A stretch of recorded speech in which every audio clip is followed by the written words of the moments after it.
What if the so-called Garden of Eden wasn't this perfect, happy wonderland everyone thinks it was? Imagine it more like a glorified human zoo. Yeah, that's right, a giant cage set up by some higher-ups who didn't want worshippers, just a bunch of obedient workers. They threw up walls, watchtowers, security everywhere, the whole works, just to keep their little experiment nice and tidy while they spied on everything inside. In the middle, two special stations. One just kept us test subjects alive as long as they wanted, and the other hid the important info we weren't supposed to get near. Step out of line, break one of their rules, and bam. They lock the place down and erase all the evidence. It's all right there in the language if you look. The first human home, always described as a locked compound. Hebrew calls it Gan, a closed garden. The old Persians, Haidaza, a park with walls. Greeks just call it Parade SOS. No matter the name.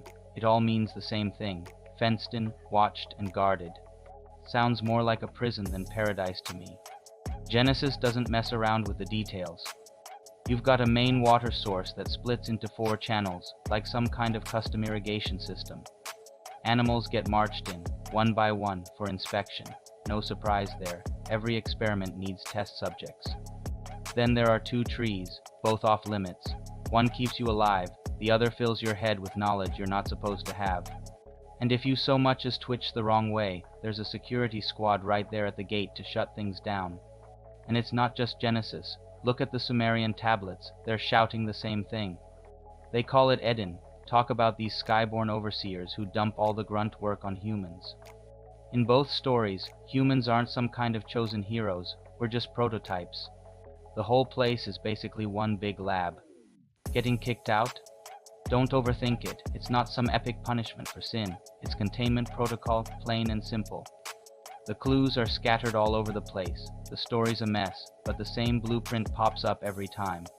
So, some hotshot visitors from who knows where swoop in, build their own private society, and use the locals to slap together a workforce. First generation? Raised like lab rats behind a fence. But the moment their little project gets out of hand, what do? They slam the gates and toss their precious prototypes, our ancestors, out into the wild with nothing but half the instructions. Typical, right? Figures they'd leave us hanging. You know what's funny? For ages, everyone from stuffy old scholars to treasure-hunting adventurers has been obsessed with finding the so-called Garden of Eden. They kept tossing it around the map like a wild goose chase. If there were 4 rivers, someone would swear the garden was there. Back in the day, church big shots like Ephraim of Nis said Eden was somewhere on a plateau east of Mesopotamia. Other brainiacs pushed it up into the mountains of Armenia. Medieval monks? They just drew it on the edge of their world maps as a perfect little walled park, unreachable, like a cosmic do not enter sign. Renaissance mapmakers got creative, dragging the Tigris and Euphrates upstream on paper until they ran out of ink, scribbling Paradis into the blanks and calling it a day. Then the Victorians showed up, all business and no poetry. Guys like Sir Henry Rawlinson cracked some ancient cuneiform, dug holes under Sumerian temples, and were dead sure the garden's ruins were hiding under the nearest ziggurat. Everyone's got a theory, but nobody's got proof. Typical, huh? Then you've got Leonard Woolley, who shows up in the 1920s, digging around in mud south of town, and suddenly claims he has found the layer from Noah's flood. He goes, Eden, yeah, it had to be right up the river before everything shifted. Seriously, talk about making wild calls after a little dirt digging. Then the space age comes crashing in and everything goes high-tech. Suddenly we've got archaeologists like Juris Ahrens in the 1980s pulling up satellite images and tracing old riverbeds, Wadi al-Baytan, Kuwait River, all of it, back to a sunken spot on the Persian Gulf shelf. His theory checks every single box the old stories list, for rivers, gold, onyx, you name it. But right at the same time, you've got this other guy, David Rowe, dragging his team through the Armenian highlands, waving at Lake Van and saying, "Hey look, all 4 rivers start here too." The locals? Still calling the place the Mother of Gardens. Fast forward to the 21st century and things get even crazier. They're shooting radar under Bahrain's Dilmun temples and find man-made soil over secret springs. Could be a real-life quarantine island. Over in Giza, they're blasting muons through the pyramid and finding a maze of tunnels nobody knew about, fueling rumors that the thing's just a giant stone lid on something way older. And after all this, guess what? No one's unlocked the truth, but we just keep finding more blueprints and the wild goose chase never ends. Here's something most people totally miss. The word paradise wasn't about heaven at all. It was about fences. Yeah, seriously, the oldest version we've got in Old Persian is paradessa, and it literally means a wall thrown around something. Royal bigwigs used the term for the king's private hunting parks. Think neatly carved squares out of the wilderness, filled with imported animals, watched from wooden towers, and watered by handmade canals. Then you've got Greek soldiers in Persia who hear paradessa and just steal the word as paradisos, Xenophon. Same deal, he uses it for a guarded preserve full of lions, gazelles, and exotic fruit trees. Fast forward a couple centuries and you've got Jewish scribes in Alexandria searching for the right Greek word to translate Eden, so they pick paradisos because it already meant an enclosed zone bursting with life. The word keeps morphing, but every time it means the same thing. Hebrew pards, Syriac paradisa, Arabic firdaus, all of them are physical places. Gardens, orchards, game parks, zoos. The heavenly meaning? That only pops up when Christian theologians decide paradise is where the good folks go when they read dead, but the blueprint never changes. There's still a wall, it's just moved off planet. Paradise is always a controlled habitat. Water comes in by design, only certain life is allowed through the gate, and outsiders are kept out. Genesis is all over this. One water source, hand-picked plants, animals shown off one by one, and absolutely nobody sneaks into the center to mess with the life extension gear. Even modern language remembers this. Persian pard still means a curtain. Rural Greek paradisos is just a stone-walled orchard. And even English kept paradise as a private estate until the 1600s, when poets started aiming for the clouds. So Eden's original name? It wasn't mystical at all, it was just practical. Fences and rules, nothing magical about it. If you actually read the ancient texts, you'll see this whole paradise idea gets twisted. The word comes from the Greek paradisios, and get this. It literally means an enclosure for wild animals. Not some dreamy garden, just a fancy pen. Later on, people started calling it a garden during the Hellenistic period. But if you look back at the Sumerian tablets, it straight up says the men who serve the gods are put to work in this garden and get treated like livestock. This theme keeps popping up, they're slaves, nothing more, just cogs serving the so-called divine community. And the kicker? Hebraic texts make it sound like the humans are happy in their paradise. But according to Sumerian records, it was more like a concentration camp. My own digging turned up the word Karag, which translates to City of the Gods. Funny enough, all the highest points in Turkey are called Karag, which sounds a lot like Karag. Based on what I've translated, that's exactly where I think the so-called Garden of the Gods was. Figures, right? Here's how I see it. According to my translations, when the so-called Sumerian gods showed up on Earth, they didn't exactly roll out the welcome mat. They crash-landed on a mountain after getting roughed up in some cosmic war. That mountain became their new base because, well, even gods need a hideout when things go south. A bunch of experts think they came from the Pleiades, and honestly, I buy it. The war probably started out there too. This is where the Annunas, yeah, the next generation of so-called gods, got put together right in the middle of the mess. On one side you had a matriarchal power base, on the other a bunch of new patriarchal upstarts, all fighting for control. Space wasn't just empty, it was a war zone with shifting alliances and crazy new landscapes. The genealogy tablets? They're crystal clear. These gods were about to flip the script on life on Earth, laying down new rules for how everything was going to work, just to make sure their colony survived and thrived. Here's how it goes down. Genesis kicks off like some kind of science project briefing. First step, build a walled compound. No, really, the word Mikit-mum can mean from the east or just from the very start. Inside that fence, every tree is hand-picked for looks and food. No accidents here. Right through the middle, you get one big water line splitting into 4, all carefully named, and nothing leaves the property without being logged. Next, they staff the place. Yahweh Elohim doesn't just plop Adam in for a vacation. Nope, Adam's got a job to do. The verbs used, abad and shamar, are what you'd see for priests or security guards. Adam's not on holiday, he's on assignment. He's told to catalog every animal, one at a time, as they're paraded in front of him. Obvious, right? This is controlled lab procedure, not some cute animal safari. At the core of this setup stand two mysterious devices the translators keep calling trees. One's all about keeping you alive forever. The other crams your brain with knowledge of everything, good, evil, the works. Both are totally off limits unless you've got clearance. Mess up? The penalty is instant, death, immediate shutdown, no second chances.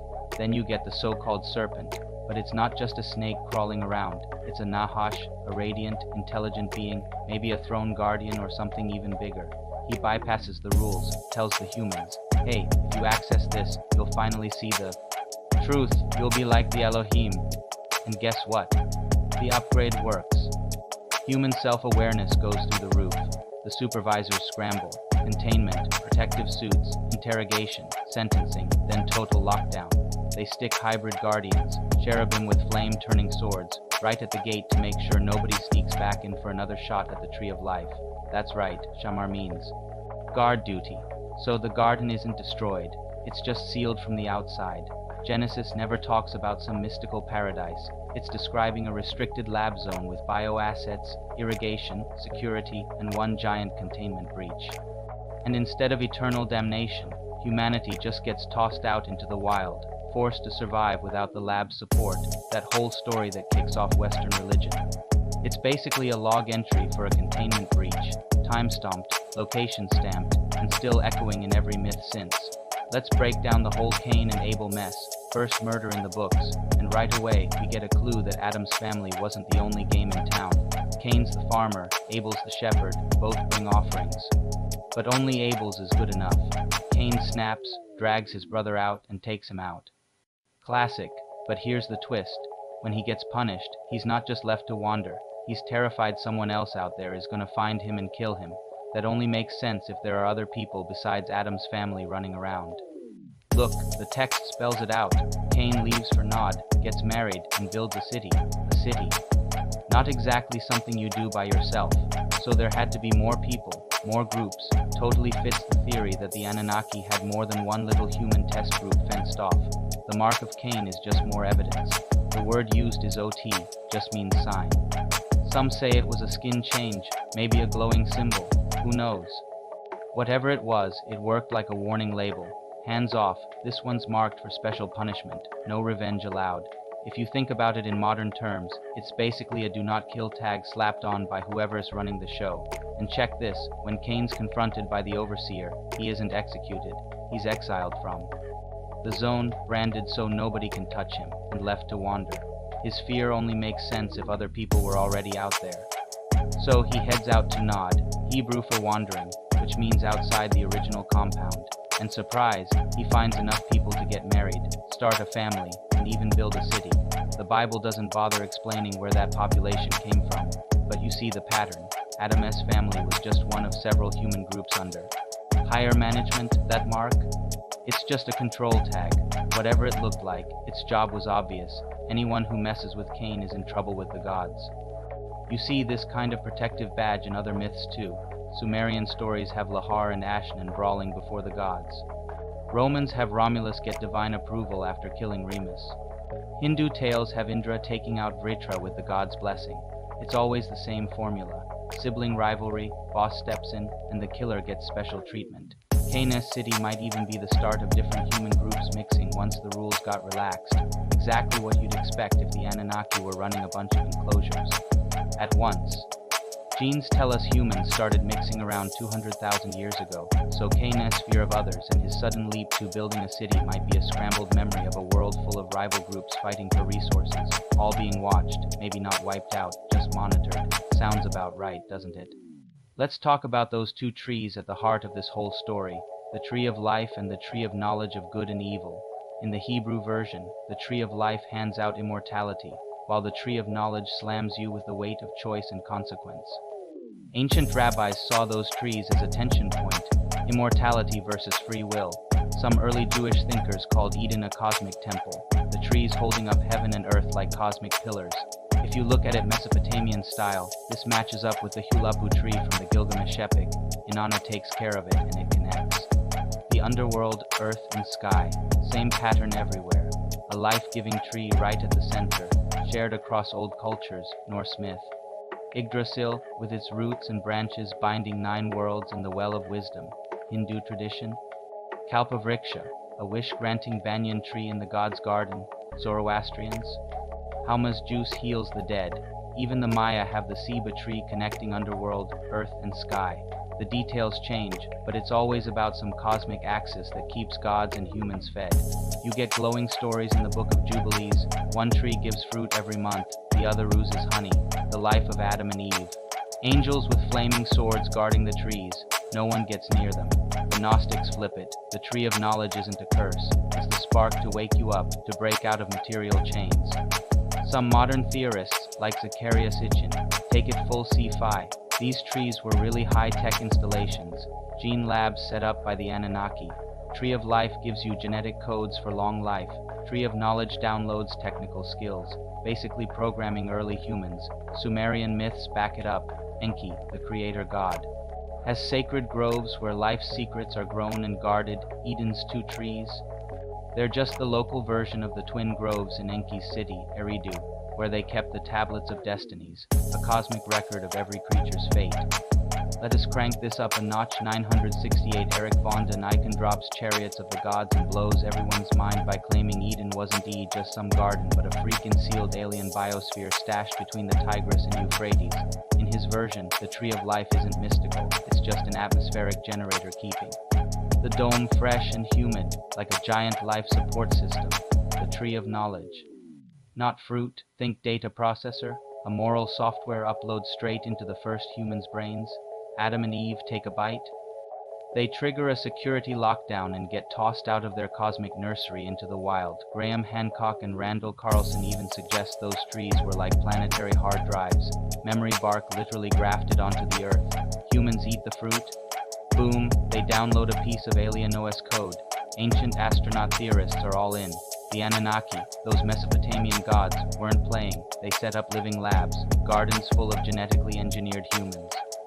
Air flagship spot was Eridu, or maybe the mythical Dilmun, the real Garden of Eden, where human prototypes got raised under alien supervision.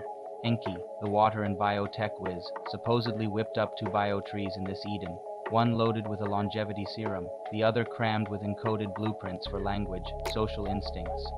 All packed into fruit, these gene banks? Grown in sealed domes, climate controlled with advanced tech disguised as springs and breezes. Talk about next-level farming. But here's where things get wild in this telling. The serpent isn't just some sneaky tempter.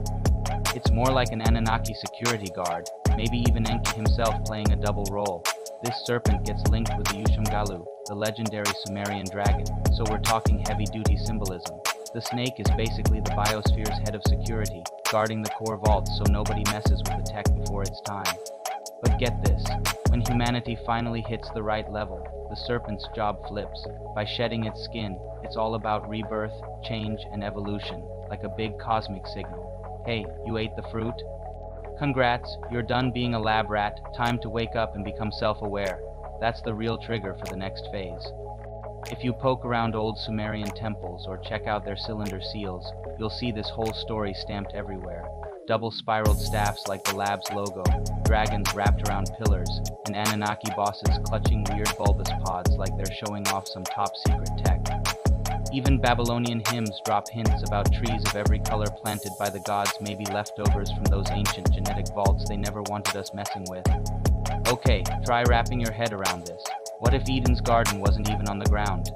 Picture a giant biodome just floating out in space, run by some alien engineers. Maybe those 2 trees? They weren't trees at all, they were full-blown labs, dripping with DNA strands and raw data. Or maybe, just maybe, it's all just a bunch of metaphors, ancient symbols burned into our brains to drill in the lesson about choices, consequences, and what it really costs to know too much. So if this so-called Garden of Eden is actually more than just some fancy story, what does that say about where we come from? Were we basically lab rats in a giant cosmic terrarium set free only after we poked our noses where they didn't want us? And the serpent, was that just an alien security system, some kind of watchdog AI, or was it just a narrative trick to scare us off from digging too deep? Come on, which is it? And if this whole story is just a busted up memory of things that actually happened, how much got scrambled or straight up lost in translation after thousands of years? What secrets are still hidden in the dirt, just waiting for someone to uncover them? But what if this whole Eden deal is just a giant metaphor? What's the real message hiding underneath? Maybe the tree of life is just a call to get back in touch with whatever gives us real energy. And the tree of knowledge is a giant flashing warning about how far we should push our ambitions. Maybe getting kicked out is just what happens when you lose your innocence and wake up to the real world, something everyone has to face. So, which story actually fits? Is it all about an ancient space lab run by cosmic engineers, or just a poetic roadmap for our own growth? Are we looking at the leftovers of alien tech, or are these just stories we invented to make sense of our evolution? Doesn't matter what side you're on, these questions just won't die. What was the real garden anyway? Where's the line between legend and whatever scraps of real history are hiding underneath? And if there really is or was some deeper truth behind all these stories, what the hell does that mean for what comes next? If you enjoyed this video and want more like this, don't forget to like and subscribe.